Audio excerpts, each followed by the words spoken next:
directo a la experiencia cumbre, porque si no nos haremos... Madre de Dios. Hala, pues lo paso. Tararí, hala, pues fuera todo. Me voy a la experiencia cumbre directo, porque si después queréis hacer esto, pues tengo muchas transparencias para explicar de esto. Aquí tenéis, no, espera, la experiencia cumbre, la descripción de la experiencia cumbre, tal como la estudió Maslow. Os he traído dos dimensiones. ¿Y dónde está la anterior? Aquí está, vale. Vale. Aquí tenéis las características que sacó Maslow de una muestra de 450 personas, en las cuales habían, algunos de ellos eran premios Nobel, otros eran filósofos, buscó una cosa muy intercultural, etcétera, etcétera, y sacó esta conclusión: toda la gente que él consideraba autorrealizada había tenido esta experiencia, de un modo o de otro. No importaba en absoluto si eran creyentes, si eran no creyentes, si eran gente pues, que frecuentaba pues, actividades espirituales, entre comillas, o no tenía nada que ver. Pero todos describían esto. Primero, una experiencia de unidad completa, de no dualidad. Otra es una experiencia de atención total. Un paréntesis. Una reivindicación de la psicología transpersonal es que la atención es un nivel ontológicamente distinto al resto de los otros niveles.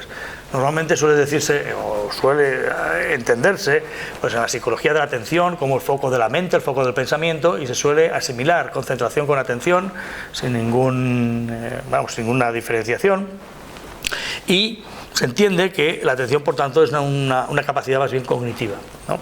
La psicología transpersonal, y yo discrepo radicalmente, y yo creo que la atención es ontológicamente un nivel superior a el procesamiento de la información, a lo cognitivo, a lo emotivo y a lo sensorial o sensorio-motor, lo que sea. Hay una atención total y pues no sé, podemos discutir por qué o qué diferencia hay y tal. Hay una percepción del mundo como algo independiente de ellas mismas. La mayoría de nosotros vemos las cosas y las interpretamos de acuerdo a nuestros particulares intereses. Vas por el campo y ves una montaña, y si eres constructor pues piensas, uy, aquí una urbanización haría yo, etcétera, etcétera. Todo lo vemos más o menos desde nuestro punto de vista. Ahí no.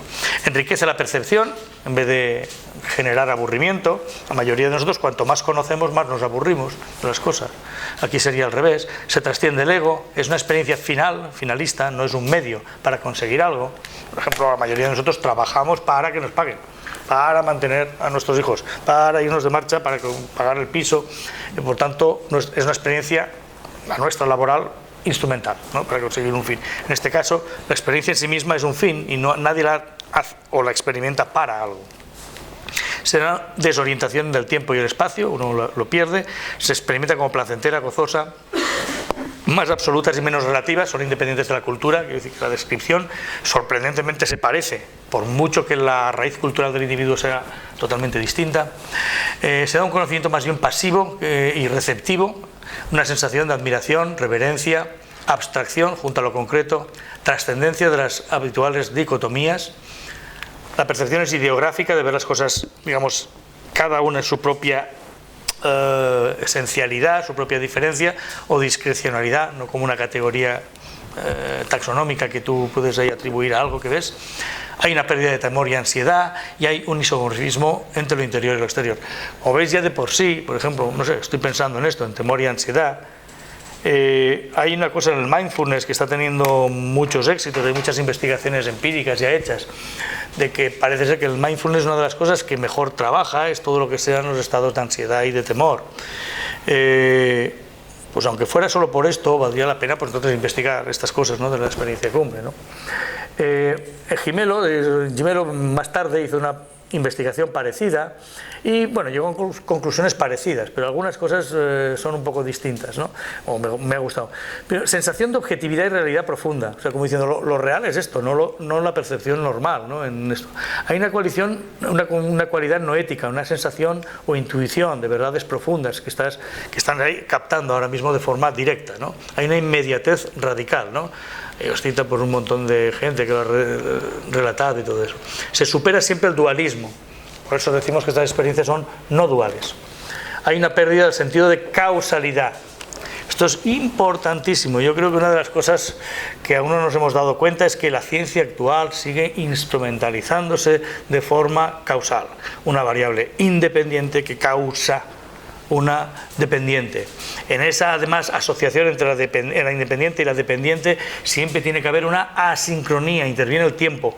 Y en ese tiempo que interviene es lo único que puede dejar bautizar a esta variable como que es causal de la otra. Esta forma de percibir desaparece, esta forma de entender que esto es causa de esto, sea causa remota, sea causa inmediata, todo eso, la causalidad desaparece en este tipo de percepción. Y entramos en una percepción más parecida a la sincronicidad que hablaba Jung y Pauli y, bueno, y mucha más gente. Hay una sensación también de, bueno, no se puede describir, inefable, de paz y alegría. Hay una percepción a veces de luz o fuego, como describen ahí muchos místicos. Y lo importante, lo he puesto en negrita también, hay un cambio positivo de conducta. Esto es importante y tiene relevancia, ¿no? Pues para gente que se dedique, pues, a la clínica, ¿no? Maslow después descubrió que los autorrealizados podían dividirse en dos tipos, y de hecho hizo una diferenciación entre lo que él llamó los meramente sanos, que sí que habían tenido la experiencia, pero no entendían que este tipo de experiencia supusiera ningún cambio radical en su vida, y de aquellos que sí, que decían que este tipo de experiencia suponía un cambio tremendo en su vida. Claro, esta gente tenía unas características distintas. Entonces, ¿cuál era? Pues, por ejemplo, rápidamente, la experiencia cumbre era lo más importante, hablan el lenguaje del ser y lo concreto junto a lo cotidiano, el sagrado y el ser todo a la vez, tiene esa capacidad. Mientras que la mayoría de nosotros o estamos ahí arriba o estamos aquí abajo. Están metamotivados, probablemente no les motiva el dinero, ni el ascenso, ni cosas de esas, probablemente a lo mejor les motiva más que les des libertad. Estoy hablando como la asignatura de recursos humanos que yo doy. En una empresa quiere decir, dele más libertad a esta persona y no se preocupe por ascenderlo o por darle más dinero, porque probablemente lo que le interesará más es lo otro, ¿no? Son holistas, más allá de la familia y su nación, no están identificados con eso. Son más sensibles a la belleza, más como de otro mundo. Hay una sinergia de egoísmo y generosidad, esto es importante también para la psicología. Las escalas tradicionales entienden el egoísmo y la generosidad como un continuo polar, ¿no? Si hacemos un diferencial semántico de estos de Osgood, tenemos aquí, si queréis, el egoísmo y aquí el altruismo. Luego una persona o va hacia aquí o hacia allá o se queda en medio.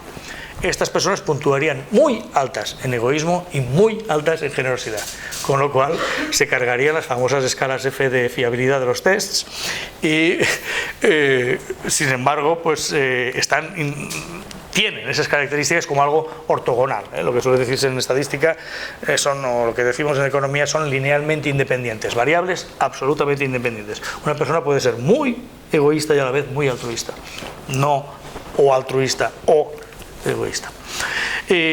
Correlación positiva entre conocimiento y misterio. Cuanto más conocen, más sensación de misterio tienen, mientras que la mayoría de nosotros somos muy aburridos, y muy aburridos me refiero que cuando somos expertos ponemos cara de aburrido, como diciendo, ya me lo sé todo, me va a explicar a mí la vida.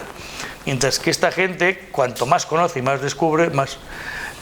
Tienen una capacidad especial de tratar a los locos, a los chiflados y a los majaretas de una forma especial. Parecen tranquilizarles, su mera presencia parece tranquilizar a los locos, bueno, sí, están más reconciliados con el mal, en el fondo pues suelen tolerar corrupción y todo lo que... Sin embargo, a la hora de combatirlo, probablemente son más proclives a combatirlo. Se ven más portadores de talento, esto les puede siempre hacer ver como que son orgullosos o alguna cosa así. Son más religiosos, aunque aparentemente parezcan anti, trascienden el ego con mayor facilidad. Más experiencia de talidad, es ver las cosas tal cual son. Maslow hace referencia a las manchas de aceite en un charco que forman como un arco iris cuando les da el sol, o las gotas de lluvia en un cristal al caer, o los movimientos de una oruga. Suelen ser objeto de fascinación para estos seres, mientras que para la mayoría de nosotros nos importa un rábano y nos parece una pérdida de tiempo y que veas todo eso para qué, ¿no? Bien, más contemplación, menos actividad, son menos activistas. La mayoría de gente no autorrealizada siempre es hacer algo, hay que hacer. Desde aquí no hay nada de eso, será ahí Maslow describe lo que dice Krishnamurti, hay una conciencia sin elección, ¿no? Son postambivalentes, suelen exhibir un amor incondicional, Si la novia o el novio les deja, pues les es igual y lo siguen queriendo, mientras que la mayoría de nosotros, si alguien nos da calabazas, pues pasa de ser una persona muy simpática, muy querida, muy inteligente, pues a ser un imbécil, un cretino, un desgraciado, que no podemos, etcétera, etcétera, ¿no? Prefieren las metapagas, como hemos comentado antes. Muy bien, aquí tenéis un testimonio de experiencia cumbre bastante largo, que para no desgañitarme yo me lo he puesto en audio. Y es un hombre de negocios, ¿eh? Este era un señor que fue a ver en este caso a Krishnamurti, porque le dijeron que este Krishnamurti sabía de esto, pero el hombre estaba muy desconcertado y llevaba días sin dormir porque no sabía qué es lo que le había pasado. Esta persona no había hecho ni meditación ni nada, ni tenía ningún tipo de creencia, tenía su negociete y él era un hombre normal hasta que le pasó esto, ¿no? A ver si suena. Kinexit. Bueno, la culpa... Bueno, pues como no funciona, nos vamos atrás y describimos un poco que quiero. Si va.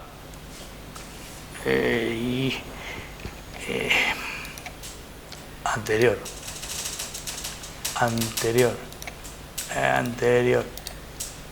Vale. Vamos a verlo un poquito por todo eso. Una mañana me desperté muy temprano, cuando la ciudad aún dormía y su murmullo no había de ver. Nada, estaba, de pronto dice que entra ahí, ve una floristería y todo eso, y camino del parque hay una floristería. He pasado por su lado centenares de veces y solía lanzar una ojeada a las flores al pasar.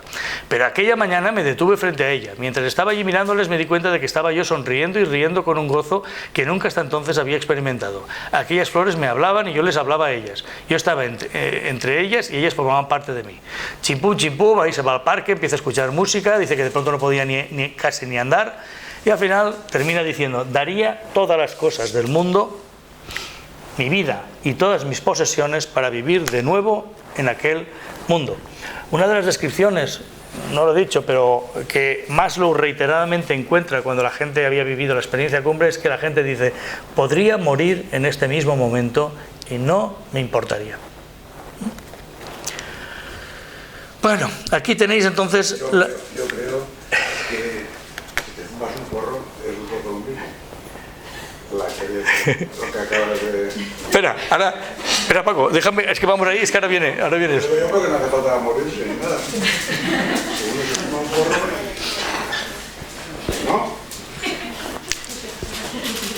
Después de la publicidad, déjame que haga publicidad de esto. O sea, esta columna, y vamos al porro después, ¿eh? Sí, por favor. Ahí tenéis una clasificación, que es la que me he inventado para de experiencias cumbre para la tesis que he hecho y tal. Esto yo creo que es interesante porque mi idea es que la experiencia cumbre o no dual será a todos los niveles. O sea, no solo será, digamos, como algo de acceso a lo superior, sino que en el fondo todos los seres humanos buscamos siempre una experiencia de no dualidad. Aunque no estemos en absoluto autorrealizados, vivimos una dualidad que en el fondo, y fijaros que es curioso y paradójico, busca la no dualidad. Vivimos, repito, en una dualidad que en realidad busca siempre la no dualidad. Vivimos de lunes a viernes de una forma y de viernes a domingo de otra. Cuando estudiaba, yo estudio empresa, pues los economistas tienen un concepto del ser humano como un ser racional, que toma decisiones oportunistas en función de su beneficio. ¿Cuál es el problema? Que ese comportamiento es cierto, que digo yo, de lunes a viernes. Pero yo digo, por favor, explíquenme qué hace ese ser humano los fines de semana. Vamos a suponer que soy un empresario con mucho dinero y puesto que soy muy rico y tengo un yate, etcétera, etcétera, voy a seguirle o a rastrearle su conducta para entender globalmente esa racionalidad. Y a lo mejor encuentro que el fin de semana, pues en mi yate, pues tengo una bañera con grifos de oro que lleno yo con Moët Chandon, con champú caro, y lo lleno con exponentes del sexo opuesto muy bellos y sin ropa, y me lo paso pipa ahí, todo eso, ¿vale? Y voy con unas rayitas de coca, etcétera, etcétera.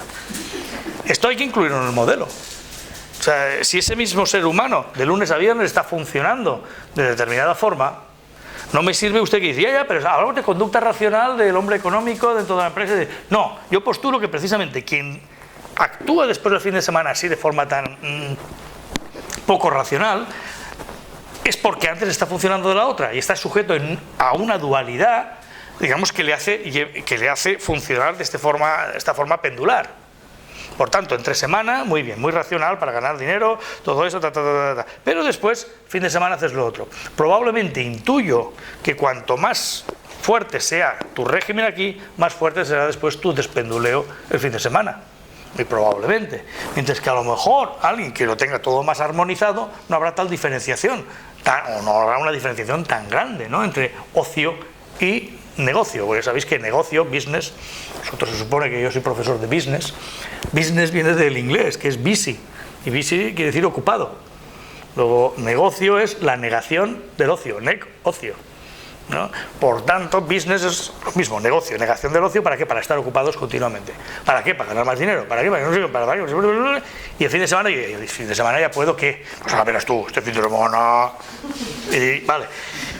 Pero ponlo todo junto, porque si no, no podemos entender esa conducta. No me vale que me hagas de homo economicus hasta el viernes y después de homo libidinoso se te va la olla, pues fines de semana.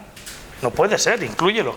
Porque de hecho esto es lo que ve uno en la conducta profesional, en todos. De lunes a viernes somos uno, y después te lo encuentras el fin de semana bufado ahí en el pub de no sé qué.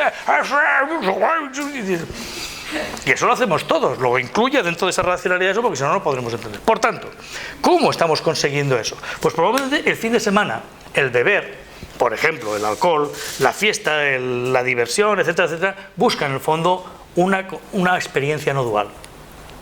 Y es lo que estamos buscando continuamente. De ahí también el gran interés que tenemos por el sexo. El sexo no es más que una experiencia no dual, una experiencia no dualista. Y como yo decía hace tiempo en la tesis, esa es la otra, yo decía, nos estamos siempre evadiendo en la ocupación o ocupándonos en la evasión. O sea, estamos el fin de semana buscando esa unidad perdida durante el fin de semana, durante la semana normal, ¿no? Y viceversa, cuando llega el lunes ya cerramos los ojos, todo gris, ya se empieza, el domingo ya es medio gris y el lunes ya hay que trabajar, ya actuar el rol distinto, ¿no? Por tanto hay una interacción entre todo eso. Todos estamos continuamente estamos buscando salir de nosotros mismos. El ego en sí mismo, la personalidad, es por sí mismo un constructo neurótico, insoportable. Eso del libro, estoy hablando de la insoportable levedad del ser esa. Nadie nos aguantamos a nosotros mismos. El ego por sí mismo es un constructo autodestructivo, llamémoslo como se da la gana, es deletéreo. Buscamos siempre unión, y una de las cosas que más unión nos dan son los porros, el sexo, el alcohol, etcétera, etcétera, etcétera, etcétera, o la diversión y el montañismo y todo lo que nos dan. Vale. Por tanto, hay un continuo en realidad de experiencias cumbre que se dan a cualquier nivel. Por ejemplo, en el físico yo he identificado el ASMR. No sé si lo conocéis, pero eso está teniendo un boom. La mujer del tribunal me dijo, lo investigaré, porque ya he investigado cosas de esas, y parece ser que ya han salido publicaciones científicas, están explosionando con el ASMR. Lo bueno del ASMR es que no requiere que el paciente, por ejemplo, o sea, a la hora de una terapia, tenga cierto nivel cognitivo. Porque a lo mejor una terapia, por ejemplo, de mindfulness o de toma de conciencia requiere cierta, vamos a llamarlo así, desarrollo, digamos, del aspecto cognitivo. Sin embargo, la SMR no. La SMR, si lo buscáis, por ahí está lleno de vídeos. Es esto que tú vas al peluquero y te hacen así, te hace cosquillas, te coge por aquí, está todo estudiado, que es todo la zona de los hombros, por aquí por el cuello, se te pone, hay piloerección, hay una sensación de y te quedas atontado, ¿no? Esa sensación, en el fondo, todo el mundo la buscamos, de un modo u otro. Y una forma de buscarla es subiendo un poquito más, que es lo que es el grooming.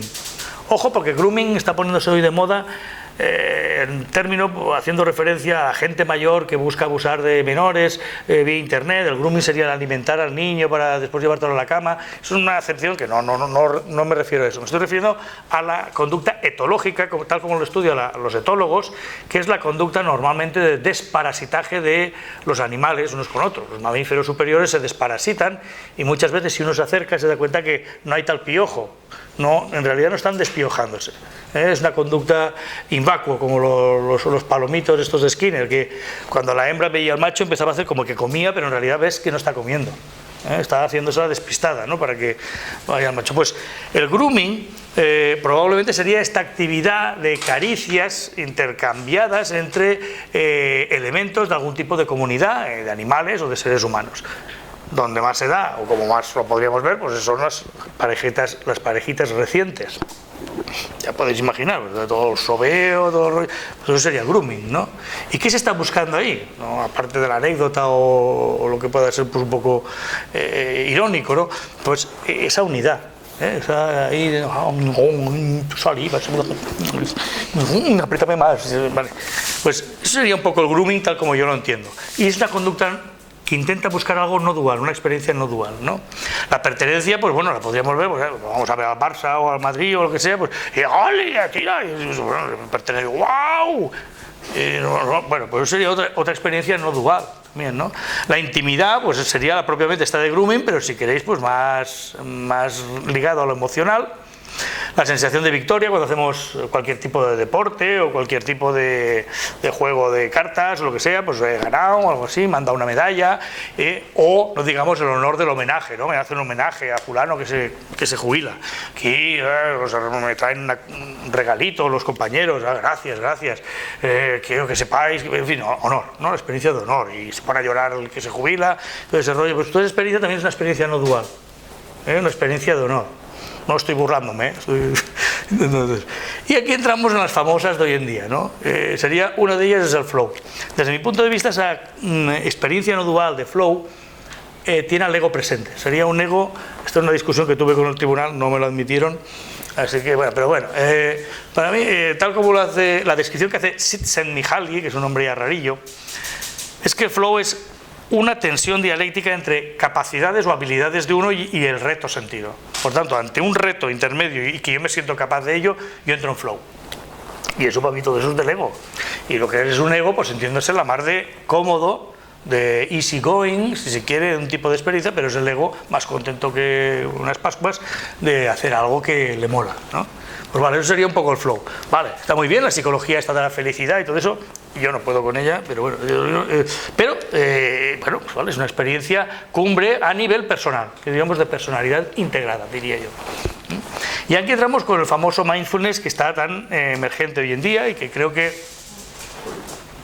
se ha apagado todo. No estaría enchufado.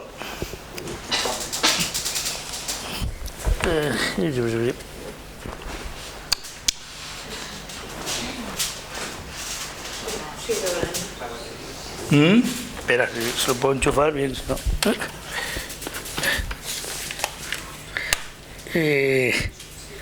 Pues sigue, puse. ¡Hala! Sin transparencias. Fuera las barreras arquitectónicas. Vale, estaba diciendo que el mindfulness tiene dos niveles, yo los he diferenciado dos.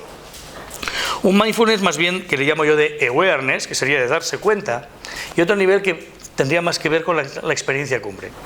Este mindfulness sí que requeriría cierta evolución en el individuo, y creo que unas terapias basadas en mindfulness probablemente requerirían pues una persona pues con una mente un poco más amueblada, ¿no? Mientras que las terapias a lo mejor más basadas en ASMR y todo eso serían pues más de amplio espectro, ¿no? Podrían dirigirse a cualquier persona sin ningún tipo de problema, ¿no?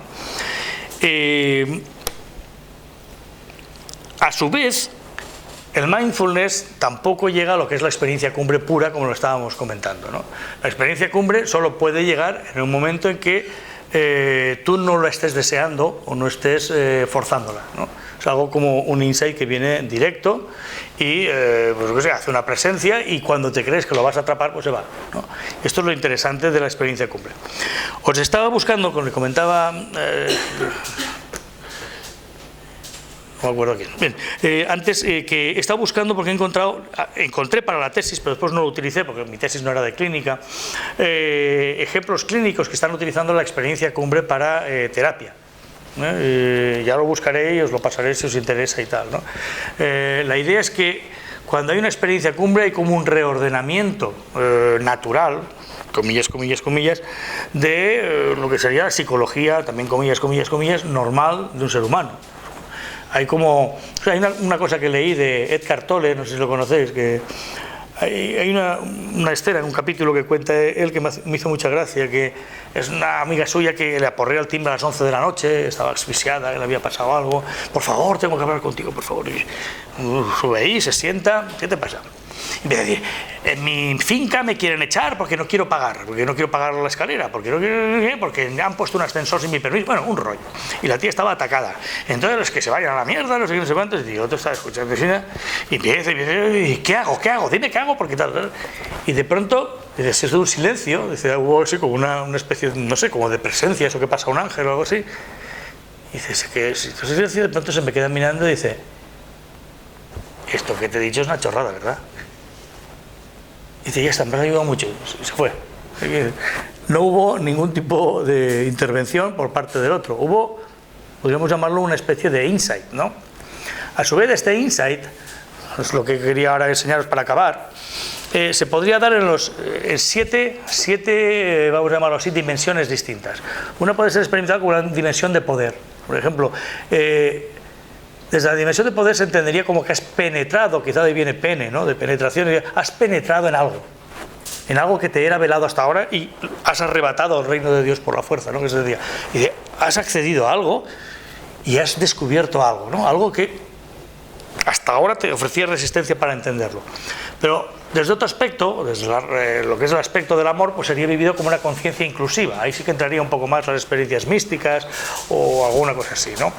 Desde el punto de vista de la inteligencia sería visto como una especie de revelación o de especie de sabiduría. Yo creo que ahí, no sé si conocéis a esta gente que ensaya con lo del Kundalini, no sé, el Kundalini es la energía sexual y la subes para arriba y todo eso. Como una especie que te subirá a la serpiente y cuando llegue ahí arriba lo veré, ahora veo las cosas, ahora sí. Sería más una experiencia de inteligencia o de iluminación distinta a estas otras dos, ¿no? El artista, que sería la cuarta forma de experimentarlo, sería aquel que ve siempre como contradicciones e intenta fundirlas en una creación. Es lo que se llama la poiesis, ¿no? del artista, que es poiesis, quiere decir creación. Entonces la experiencia estética como algo que te eleva y te inspira, y entonces tú intentas eso manifestarlo. Fijaros que estas tres de antes no había una manifestación objetiva, pero en el artista sí que hay una manifestación objetiva. Quieres generar una escultura, una poesía, una música o lo que sea, ¿no? En la tesis encontré una cosa que, como me gustaba mucho Bob Dylan, hay una canción de él que se llama In Every Grain of Sand, en cada grano de arena. Ahí emula al William Blake, eso del grano de arena y todo eso, que dice que estaban en el estudio haciendo tonto todos con la guitarra y dice que Dylan estaba entonces con la guitarra muy bien. Y entonces se fue corriendo al piano, y empezó ahí a tocar y empezó a salirle esta canción. Y el otro que estaba con él, corriendo con un micrófono, se le puso porque no había un micrófono vocal. Y toda la letra de esa canción y la grabación incluso que salió en el disco fue esa. O sea, le salió, dice, la canción me vino directa. Dice, de pronto me vino, me fui corriendo al piano, empecé a... y todo, los acordes que yo tocaba y la canción es la que figura en el disco, que es lo que dice su productor. Y el otro con el micrófono ahí improvisando porque le había venido la inspiración, en este caso creativa o de insight, o en este caso artístico. Y ahora entramos en el quinto rayo, que es el rayo de la ciencia. La ciencia se supone que hace descubrimientos gracias al método, a tal, y entonces llega a unos resultados. Desde mi punto de vista esto es más bien muy secundario. Desde mi punto de vista la verdadera investigación científica se basa en la serendipia. Sabéis que la serendipia es esto que quiere decir, es hallazgo causal. Y veréis un montón de ejemplos, desde la Madame Curie hasta el descubrimiento del LSD por Hoffman, etcétera, todo fue porque sí, por casualidad. No fue objeto de ningún programa de investigación. Por tanto, la serendipia, el eureka, el de pronto descubrir algo que no era lo que estabas intentando descubrir, sería este tipo de experiencia cumbre en aquellas personas que se dedican un poco al objetivo, a la investigación científica, etc. Después, el rayo 6, lo que sería el idealismo y la devoción, sería por los místicos más de objeto, pues por ejemplo adorar a los santos, se me apareció la Virgen y San Pedro no sé qué, y entonces me habló y me dijo, ay, qué malo al mundo, todo eso. Bueno, ese tipo de experiencias que no tienen por qué tener siempre un objeto, pero generalmente siempre hay algún objeto religioso al cual yo le estoy dedicando algún tipo de devoción, sea oligofrénica o con mucha inteligencia, no lo sé. Pues eso sería esa devoción hacia ese objeto religioso al cual yo le he rendido. Eso pues sería la experiencia religiosa tradicional y corriente de los santos y todo esto. Y finalmente la experiencia de orden. La experiencia de orden pues podría ser la experiencia que tiene un arquitecto cuando ve su obra acabada o cuando percibe, digamos, el mecanismo que mueve el universo o el orden universal, o llamadlo como queráis, ¿no? Esa sería la experiencia de orden también en un sentido, pues, de experiencia cumbre, en este caso. En estos 7 casos yo entiendo que podría existir, igual ayer estaba pensando yo una cosa, por ejemplo, en un tipo de aprendizaje que podríamos llamar insight-based learning, podríamos hablar de una especie de terapia based en tipos de experiencia cumbre. Cómo conseguir o cómo llevar el diálogo con un paciente de modo que se generen este tipo de estados. Esta podría ser una sugerencia respecto a las experiencias cumbres. Esto vale tanto para el terapeuta como seres humanos, etcétera, etcétera. Huelga decir, no lo he dicho, pero también pues, que el orgasmo sexual pues, es otro tipo de experiencia no dual que todo el mundo pues, buscamos. Y de hecho, pues todos sabemos la expresión castiza. Bueno, ya sabéis que los ingleses a esto le llamaron el beautiful agony, ¿no? El orgasmo es como la agonía bella. Los franceses le llamaron la pequeña muerte, petit mort, y los españoles no. Pero yo creo que lo que más se parece a lo que dice, que hay que me voy Paco, no hay Paco que me voy, ¿no? Pero creo que este último es el más ilustrativo respecto a lo no dual y respecto a lo no ego. O sea, digo, no hay ego, o sea, me voy. O sea, es que me voy, ¿no? Es que me siento que me voy, ¿no? Entonces, esa disolución, digamos, que existe en el orgasmo, es también una experiencia no dual. Y de hecho, pues ya sabemos que en el fondo, y esto hay tantas, si conocéis cosas de análisis transaccional, etcétera, etcétera, al final lo que queremos es ir a la cama, y acabar en el orgasmo.